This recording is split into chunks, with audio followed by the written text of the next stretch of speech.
welcome to the Aging Game with Bruce and Susan. Episode 1 is creating your aging strategy. So, Bruce, what have you been up to?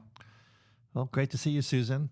So it's been a busy summer, very busy summer. And so we attended a wedding for my niece up in New York, which was fantastic. Great to see her, get married, and what a wonderful experience. We went down to the Keys to Anamorada, and we kind of go down there every year to kind of check out. And so we went down there, and it was just really great just to kind of re-energize ourselves and have a just a relaxing time and ride our bikes and eat some good food. And from a professional standpoint, because it's so important to see all the different communities, I've spent a lot of time visiting all the different senior living communities in our area.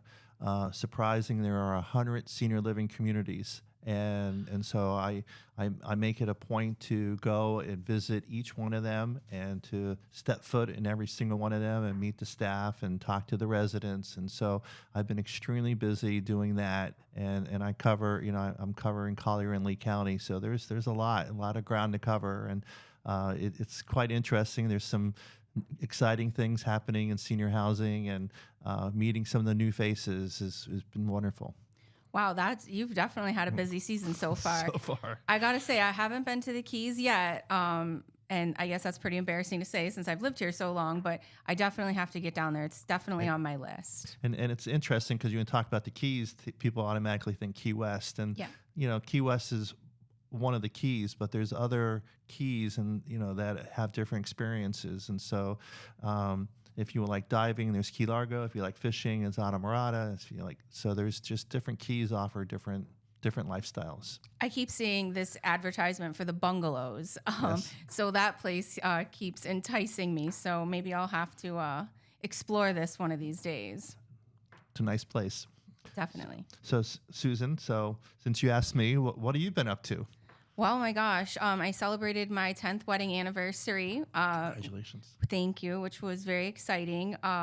My beloved little Riley, I have 2 dogs. Those are my children, Ralph and Riley. Riley just turned 13, so he's a spunky little guy.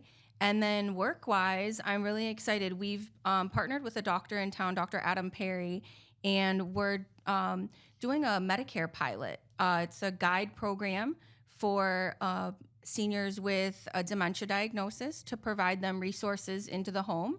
So we've been spending the summer so far getting ready for this to launch. It actually just launched yesterday, July 1st. So excited to share more of that as we kind of dig into some of these podcasts as a resource. And it's been a lot of work, and it's really exciting. It's been exciting to see Medicare start to understand that there's more than just what Medicare Advantage is doing or Medicare Home Health. This is really geared towards actual resources that will make a difference. So it's been fun. It's been busy. Super excited to get that going. Excellent. We may have to have that doctor on our podcast. Definitely. So much confusion about Medicare and Medicaid. Oh. So much confusion. So much. And you have a new certification, correct?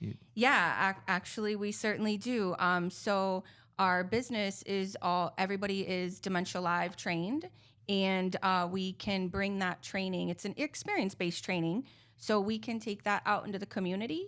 We can do that at senior communities. We can do that at any community event. We can do that in a client's home, as well as we have the complete setup in our office. It's really unique. It's giving you an option or an opportunity, I should say, to understand what it could be like to live with dementia, to experience that for yourself. It's pretty interesting.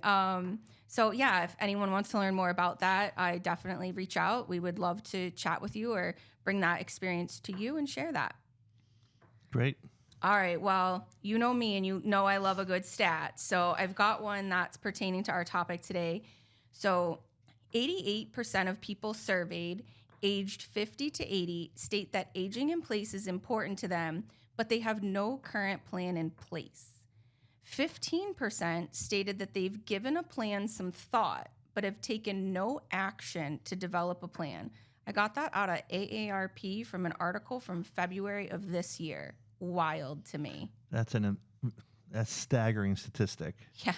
I mean, you want to talk about, people don't plan to fail. They fail to have a plan. I mean, right here, 88% of people, eh, come on, we got to help people start getting this topic going early and understand that having a plan is key. It's vital, and I talk about denial, and I kind of say like in a joking way that denial is not that river that runs in Egypt, and denial comes in a lot of shapes and forms, and denial really affects timing, and I was I had a client who um, lived in a large home, had this massive dining room table, and she wanted to bring this dining room table with her. And so wherever we went, she brought out the tape measure and she said, "I got to bring this table."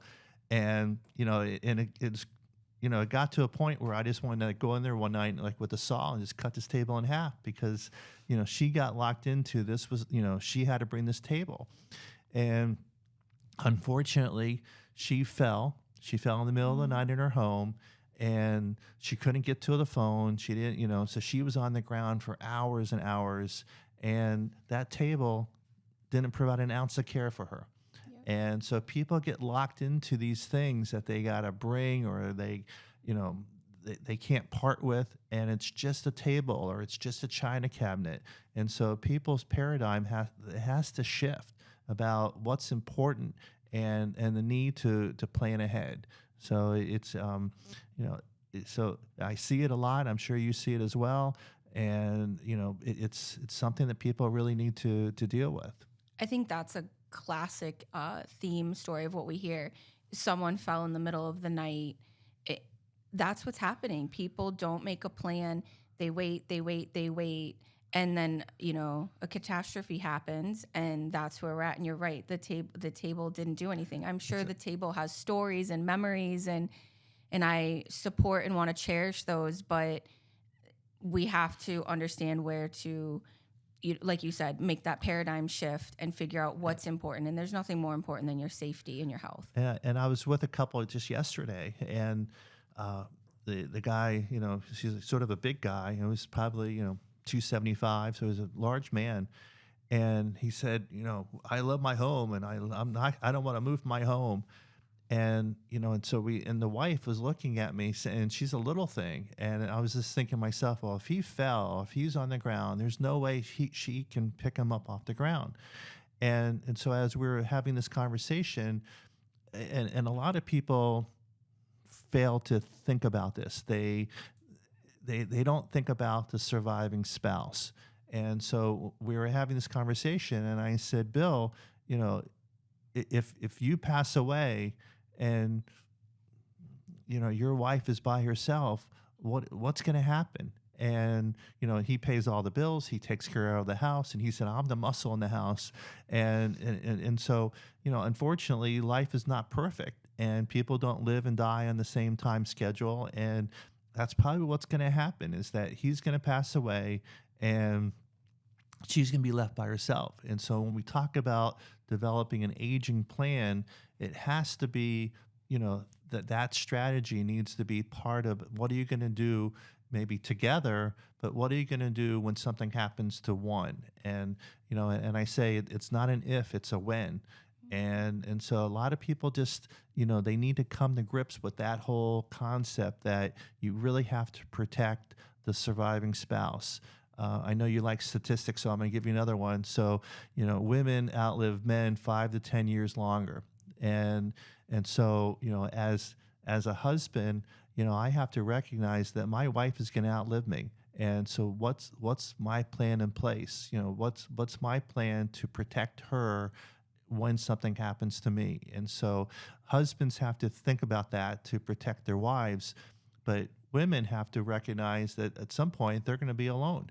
And what's their plan? Who's going to look after them? Who's going to, is living in a large house the right answer? Is, moving with your kids, is that the right answer? So people need to come to grips with that whole concept about what's going to happen to the surviving spouse. Gosh, I feel like you just described me. My husband does take care of everything, pays the bills, all of that.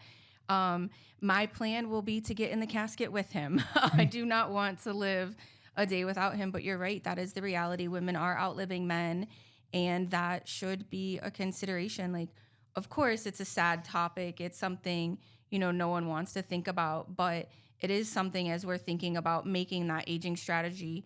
You should have a plan for your right. What do you do together and what do you do? Because the reality is one of you will outlive the other. So definitely a lot of food for thought there. I think, as we get into the meat and potatoes of what we're going to talk about today, I think that real key is, going back to people don't plan to fail, they fail to have a plan. Good stuff. Stuff. Bright Star Care of Naples and Fort Myers, providing exceptional in-home care. At Bright Star Care of Naples and Fort Myers, we believe that you and your loved ones deserve nothing but the best. Our team of highly trained nurses and caregivers are committed to delivering the highest standard of in-home care. We offer a wide range of both medical and non-medical services to cater to your specific needs. From companion care and personal care to skilled nursing and therapy services, our professional care team is here to meet your needs, both now and in the future. Bright Star Care is proud to provide the highest quality of care and prioritize in-home safety. We are accredited by the Joint Commission, and all care is overseen by a registered nurse. With Bright Star Care, you can have peace of mind knowing that your loved one is in the best hands. To learn more about Bright Star Care of Naples and Fort Myers, visit us online at brightstarcare.com or give us a call at 239-992-4779. We are available 24/7 to answer any questions you may have. Bright Star Care of Naples and Fort Myers, where exceptional care meets compassion. Locally owned and operated since 2006. All right. Well, I love stats, and I love to always ask a great question to give us some thought and to think about our topic today. So before we get started, I want to ask you, what is something you know today about making an aging plan that you wish you knew sooner in life or in your career? So, Susan, that's a big question, and I think something that I've learned that I wish I knew sooner or earlier is that it's important to give back, and so I think it's not always about how much you're going to get paid and how much you're going to make on something. It's how are you going to help somebody, and what knowledge you can share or what you can do to help somebody to help them. And I think that is something that I've learned over the years, and I just feel that's part of it. I think that's a really impactful comment, giving back. But I also think that that's what you do every day in your job. You're not someone that's just preaching that. You're doing that every day. You're giving back to everybody that you meet when you give them your knowledge and your experience and your time. I mean, I've learned so much from you when it comes to facilities.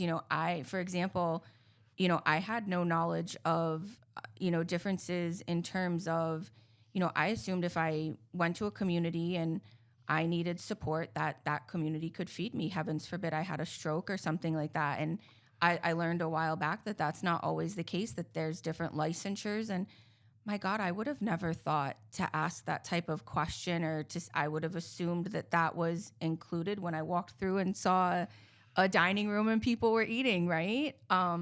So I think that, you give back in so much of what you do.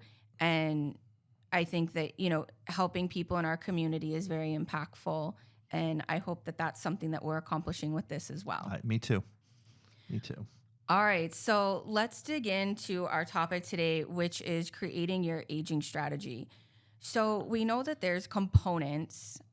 So we've talked a little bit or touched on, there's the housing destination component, there's financial, health, medical care needs, legal, and then also there's that difficult conversations.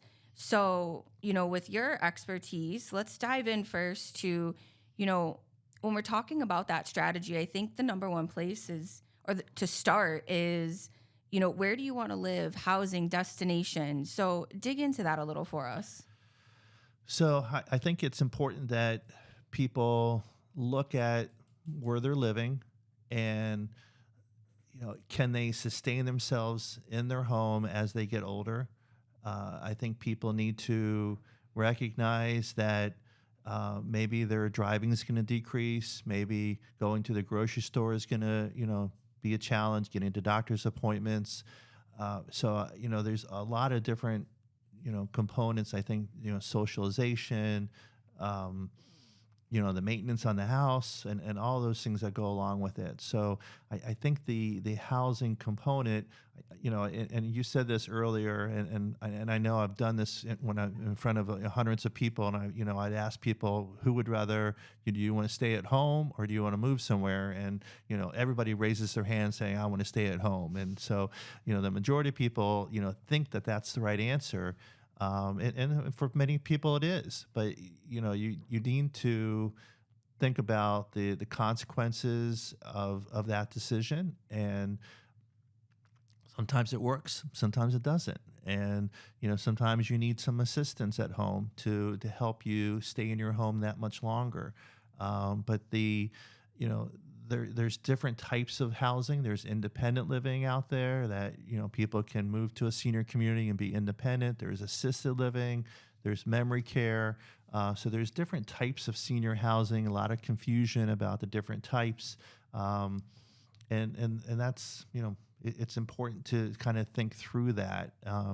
And I joke and I always tell people that if your plan is to move in with your kids, you better call them right away. As soon as you get done with listening to us, you better call your kids, because it does not work. And my wife and I, we've had, our parents live with us, and it's a challenge and it's stressful on everybody, and it just doesn't work. And so, again, if that's your plan, and I'm sure people have loving children, and if you're an adult child, I'm sure you would think, oh, I'll take care of mom and dad. But is that really the right answer? And again, sometimes it is, and sometimes financially you got to do that. But you got to think about the implications. I know personally, my mom, even though this is what I do, as I help people move to senior housing, my mom refused to move anywhere. And so even though, yeah, but my mom was lonely. She was a fall risk. She wasn't eating right. And so it was a very challenging situation, and my wife and I purposely did not plan far away trips, because we knew that when something or if something happened to her, I would need to be there, and I was pretty much on call 24/7, and that's stressful. And so when you start thinking about all these things, these are the scenarios that you have to walk through. All right. So one other thing about destinations I wanted to touch on is not just where they want to live, home, facility, that, but location. If you're living in Florida and your adult children are in Michigan, I think that's a component too. What is your family involvement going to be in care? Are you came down here to retire, but you want to age with children. So does that mean you need to move to Michigan? Are they coming here? And then what city you want to live in. I think we understand here, Naples is huge. Fort Myers is huge. And North Naples is different than East Naples. And Estero is different than Fort Myers. And understanding what those cities have to offer, what those resources are, proximity to physicians and different things like that are all things to think about when you're thinking about destination. So I know we dig into that in a future episode, but I think it's worth noting that people don't think about that aspect too much, I think. And it's a conversation that I have with my clients, and it's something that needs to be discussed, because if your plan is to eventually move up or closer to where your kids are, then that might affect the type of financial arrangement of the senior housing community. And so maybe you look at a rental versus a buy-in, or if you're looking at a buy-in, maybe you look at a higher refund program. So again, that's part of that conversation. I laugh because there are times where people call me and they say, I'm looking all along the eastern side of the United States to trying to find a place to live, and it's not that realistic. And usually there's a draw. And so when I get a call from somebody and they're saying, well, tell me about the senior housing in Naples.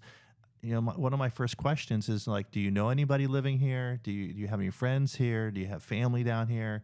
And usually there's some draw. They bring somebody to a certain area, and people rarely just move to Naples without having any type of connection. It's rare. The other interesting trend that I've been seeing is that in the past, my client was the senior, and so they were someone who's been living here for many years, and they had their home, and now they're getting older. But the trend that I have seen is that people are retiring at a younger age, and they have parents up north, and they want mom and dad to be closer with them down here. And so we're finding a lot more adult children who are living here who want mom and dad closer to them here. So it's an interesting trend that's occurring. Yeah, it really is. I think one of the, next big, topics to talk about is, the health, the medical, and the care needs. That's something I think that when people are talking about creating their plan, that should be, a topic. Thinking about what your care needs will be. We all know that the reality is we're going to need some version of care, and including that and planning for that cost is really important. And I think understanding and taking the time to learn, what will Medicare cover? What does Medicare home health do? What does private duty home health? And understanding what those needs are. If you're looking into living in a senior community, understanding the care that they offer, what's included, what's additional, because I think we all know we're going to need some additional services along the way. So it's interesting because people, when you start peeling away the layers of the onion, when it breaks down the idea that someone's moving to a senior living community, the bottom line is you're moving there because you want care in the future. You want the peace of mind of knowing that you have care in the future. But ironically, if you ask people, have you toured the health center at this senior community? Have you looked at the assisted living? Do you know what they can do, what they can't do? And people are like, oh no, I don't want to, I don't want to go there. I don't, I'll look at it when I need it. And I feel, and I feel that's part of the due diligence is to, people need to go and look at the health centers, and they need to, see if people are being well cared for, and look at the activity calendars, and talk to the residents, talk to the family members, talk to the staff, do the smell test, and so you got to do all that, and nothing's going to jump out at you, nothing's bad going to happen, but that has to be part of the research process, is to look at that. And you touched on it earlier. There's different types of licenses that people need to understand, and it's sort of the simple thing. If you're living in a senior community and you need help at 3:00 in the morning, you need to know who's going to respond. And each community is different. You might have a security guard that's going to respond, or you might have a licensed EMT that's going to respond. So that's a really critical component to this whole equation about, if you need emergency help, can you get it? And, or are they just going to call in 911? I had an interesting story. When I tour with people, I try to engage the residents. And so we were touring, and there was a lady standing outside her door, and I'm like, how's it going? She said, oh, I was up all night. I'm like, well, what happened? She said, well, Ethel from across the hall fell, and they sent a security guard, and he was like a teenager, and unfortunately there was blood and everything, and she said he fainted. And so the security guard fainted, and she said it was just it was a cluster, right? And so these are the things you need to know ahead of time, and so I share that. I bet that community's added that to their interview process now. Are you afraid of blood? I know I would. So one of the other silos that we think is important is the financial component. So, can you share some words of wisdom there? So there's, we got to figure out what you can afford. And there are rental communities that you just pay on a rental basis, and there are buy-in communities where you're going to pay an entrance fee, a one sum entrance fee, and an ongoing monthly charge. And so you got to figure out what you can afford, what you're willing to spend. And so I don't want to get too much into the weeds about the exact Yeah. cost of everything, but you need to figure that out. You need to, if you have a long-term care insurance, which many people do, you need to understand what does it cover. And a lot of times people have this policy and they have no clue what it covers, and they put it in a little drawer and it's just sat there. And so I encourage people to dust it off and take it out. And there are specialists out there that can help you understand exactly what your coverage is. But typically a long-term care policy, and a lot of people say, well, I'm going to move to XYZ community and I'm going to use my policy. Well, just like any type of insurance, unless there's a need, you can't file a claim. So to think that you're going to move into independent living and tap into your policy is probably not going to happen. You're really going to need to demonstrate that you need some type of assistance with what we call ADLs, or activities of daily living, and in order to qualify for your long-term care insurance. The other piece to that is you have veterans benefits. And so there's programs out there for veterans and veteran spouses, and a lot of people don't know that program is available, and so we help people with that. There are resources to help people to understand, because unfortunately the VA does not talk about this program. So there's a program called Aid in Attendance, and it's a wonderful program, and it pays about $2,500 a month towards a veteran, and about $1,500 a month for a spouse of a veteran for life.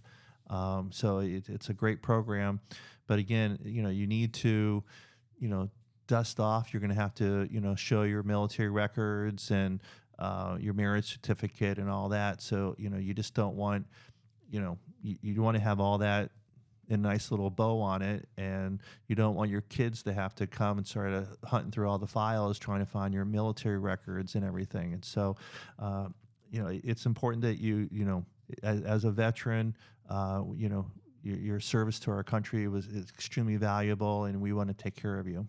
Absolutely. There's, when it comes to the long-term care, veterans benefits, things like that, I think that they're not maybe advertised or educated on enough. And I love that we've got in a couple episodes, we're going to dive into a little bit more of the dollars and cents of everything. And I love that we, are going to dig into those more deeper.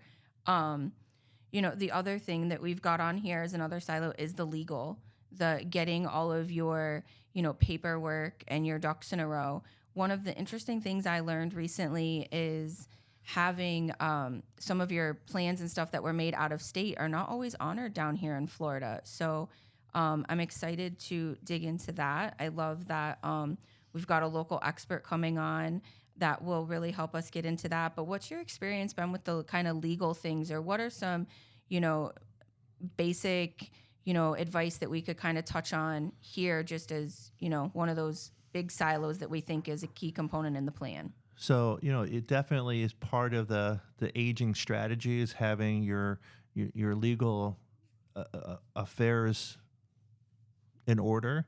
And so you really need to, sit down with your attorney and work through that, make sure all your, all your wishes and your demands are properly documented. Unfortunately, there are times where people don't do that, and things go into probate.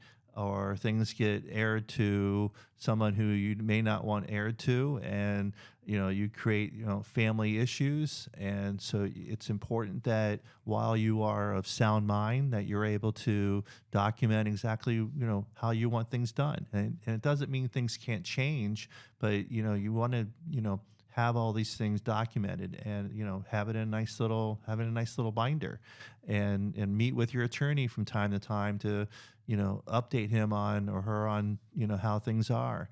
But you got to do that. And just like you said, there's just because you have a will from one state doesn't necessarily mean that it's transferred to Florida. Florida has different rules, different regulations, and so a meeting with somebody who is local is extremely valuable.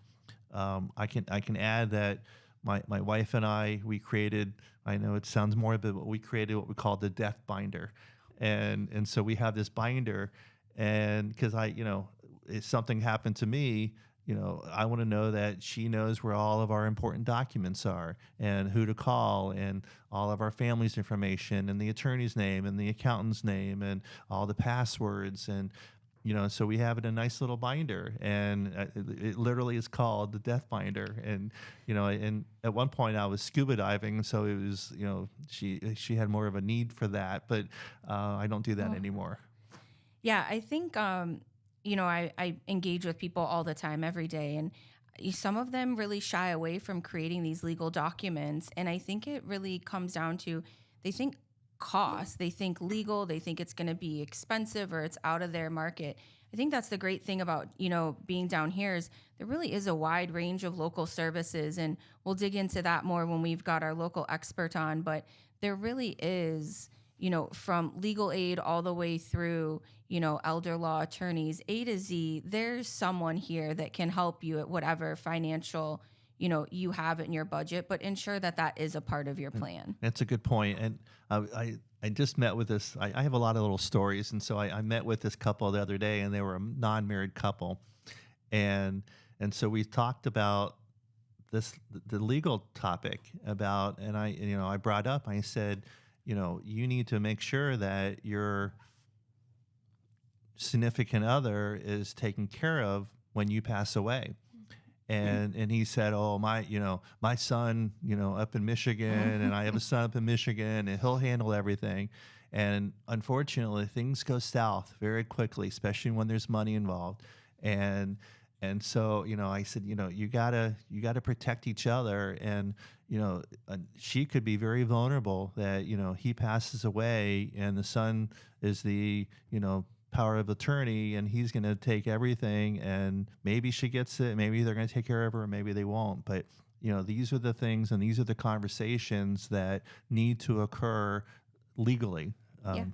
I think you're leading in really great to our final kind of silo here, which is difficult conversations. I think that a lot of people shy away from having difficult conversations, whether they think it's sad or depressing, or they think, just like you said, my son, he's great, he loves, it'll all be great. I've seen so many times families torn apart after a death of a loved one. It's, I wouldn't have cared for mom that way. This is how I wanted it. Or, that's not what dad would have wanted. The things change, and it really is important to have those difficult conversations. Maybe asking, where I want to age. So, yeah, I would love to stay at home, right? Can I afford it? Maybe I can't. And that's a difficult conversation. I love when people say, oh, I don't want to be a burden on my family. Okay, I can understand and respect that. What's your plan so you're not?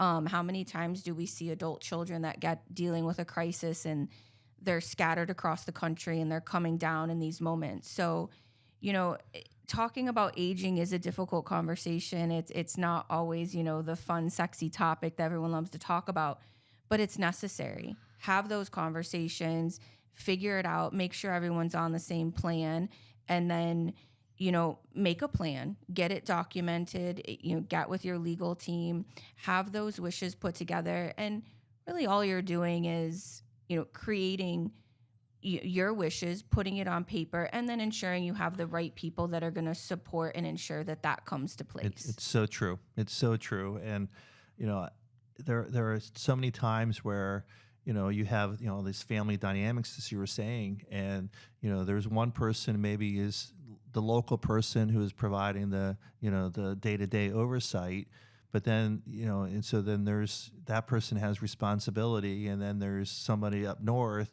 and maybe they're not doing as much, and so then there's guilt, and maybe the local person says I'm entitled to something more than the person up north, and I want more money, or I want all these different possessions, and it definitely, I guess, like I said, things go south very quickly, and not only do you need to have your legal affairs in order, but you gotta also have your financial affairs. So meeting with your financial advisor, and so you have a team.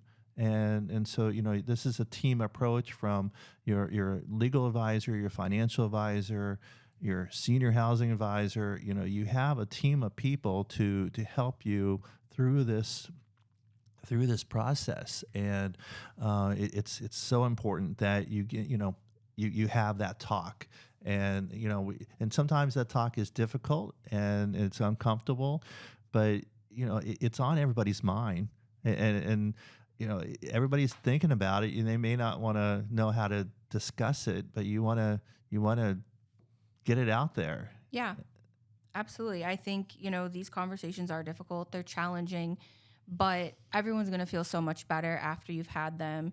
Kind of get that stress off your back. Know you have a good plan. And then I think, one thing that, you've always drilled home is being able to understand that your plan is great, but having that ability to be flexible, adapt. Things are going to change. And that's so important. I think all these topics are a great start when, starting those conversations and the work to building your aging plan. And, I think the most important thing is, we should be thinking about the later decades of life, not as retirement, but as life planning, and ensuring that you're encompassing all of these different topics and putting something in place, but still have some flexibility because, as we all know, a wrench is going to get thrown into it, but having a plan will set you ahead of the rest. I just want to add one little story. I had a client that had a large home, and they wanted to keep their home because they enjoyed having their family come and visit. And so that was really important to them to keep this home so their family could come and have these gatherings. Well, the family's getting older, and the family's, the kids are getting older, and they're getting married, and they're going to school. And so, but these folks felt that they needed to have this house, and that would be the draw. And, the thing is that, they could go on a cruise ship with their family. They could rent a house somewhere. It didn't need to be here in Pelican Bay. It could be anywhere. And so when people, but again, these are the conversations that need to occur. So is it really about the house, or is it about the family getting together and having meaningful experiences together? And again, these are the important conversations to that need to be discussed as a group, as a family, and not hide under a rock in this state of denial. Yeah. Great advice there. When experience matters the most, Senior Housing Solutions uses over 30 years of industry knowledge to provide expert advice for those considering a move to a senior living community. We are the matchmakers of senior housing. Call today at 239-595-0207 for your free consultation. All right. So I think we covered a lot in that segment. What would you say is your, wisdom nugget, or your one takeaway from that you would share with everyone? So I have a saying, and it's actually on the back of my car, and I'm known for it. I'm probably going to copyright it someday. But my saying is that it's better to be 5 years too early rather than 5 minutes too late. And I tell people, it's you have to plan ahead. And there are too many times where people wait for that crisis to happen, and they wait for usually it's a medical emergency, and they waited too long. If you're talking about senior housing, there are places that have medical criteria that you're going to have to pass, and they're not going to accept you if you're in a crisis mode. There could be waiting lists involved, and moving is not easy. And so your idea of packing and moving and getting to know a new community, that's tough. And you're not going to do that if you're not well. And so again, you got to be proactive. You don't want to make this decision in a crisis mode. So again, it's better to be 5 years too early rather than 5 minutes too late. And it's something that, if anybody remembers anything from today's presentation, it's that. So that's my big nugget of wisdom. I think those are powerful words to live by and to remember. I love it. And I think that really drives home that be proactive, not reactive. So Susan, I know we have some exciting things. Tell us what's coming up in our community. What events are coming up? All right. Well, we've got a lot going on this Saturday, which is July 6th. So Saturday is Free Saturdays at the Naples Zoo for Collier residents. It's one of my favorite things to do. I absolutely love going and seeing the animals. I absolutely love alligators. So I think everyone should check out the zoo for that. Saturday also is another tough one for me. I'm always torn between what to do. It's my favorite farmers market right here at the Galleria at the Vanderbilt shops. It's from 8 to noon. They have everything you could dream of, and the golden retrievers are always there, and I'm such a dog person. And then also this Saturday is the Taste of the Tropics at the Naples Botanical Garden. I love that event every year. I love the botanical gardens. I think it's so fun, so beautiful, and it's just a great way. So I hope to see you guys out at one of these events. Sounds like a lot going on. Sounds like there's some great events happening this weekend. Yeah, a lot of fun. Definitely. I hope to see you somewhere this weekend. So me too. So next week we have a great topic for our listeners: finding your destination. So we've touched on a little bit of that, but we're going to dig a little bit further into how do you find your destination. I cannot wait to dig into that. I know we've got a lot of great content, and thanks for listening. I look forward to chatting next week.